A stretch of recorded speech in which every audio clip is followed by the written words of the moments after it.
इन्हें समझकर सीखना है और मीनिंग क्लियर करने हैं।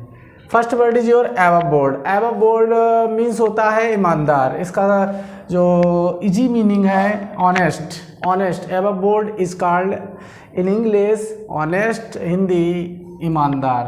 तो जैसे आप ईमानदार वो होता है जो बहुत ही अच्छे कर्म करता है, अच्छे थॉट्स रखता है, नेक विचार रखता है, means to good thoughts, that is called above board.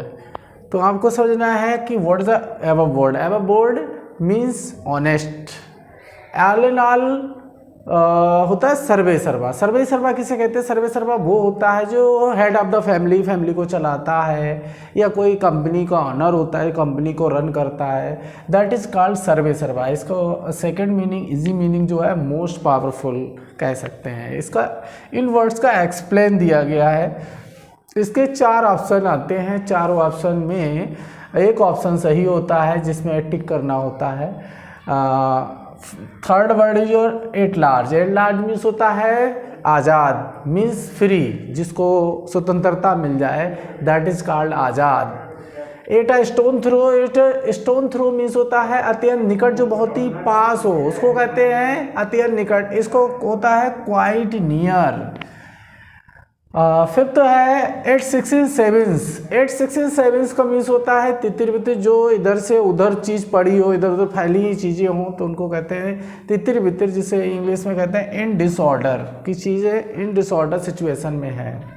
At random. At random means होता है विदाउट एनी एम, मीन्स यूं ही जो चीज़ बेकार हो जाए और ऐसे ही चला जाए, दैट इज कॉल्ड यूं ही। At home. इनका मतलब होता है निपुण, जो किसी में बहुत ही ज़्यादा कुशल हो, दैट इज कॉल्ड निपुण। इसका इजी मीनिंग होता है एक्सपर्ट।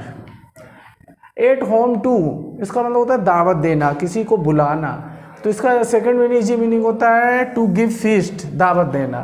एट डैगर्स ड्रॉन, इसका होता है कटु शत्रुता, दुश्मनी जो आपस में होती है, इसका इजी मीनिंग होता है बिटर इनिमिटी। और एट एनी रेट मीन्स होता है किसी भी तरह, कैसे भी, इसका इजी मीनिंग होता है इन एनी केस, कैसे भी। ये 10 इडियम्स फ्रेजेज हैं जिनको आसानी से समझने की कोशिश करनी है और समझना है और अपने माइंड में याद रखना है। तो ये 10 इडियम्स हैं जो बहुत ही ज़्यादा इम्पोर्टेंट हैं और आपको अपने माइंड में याद करके रख लेना है और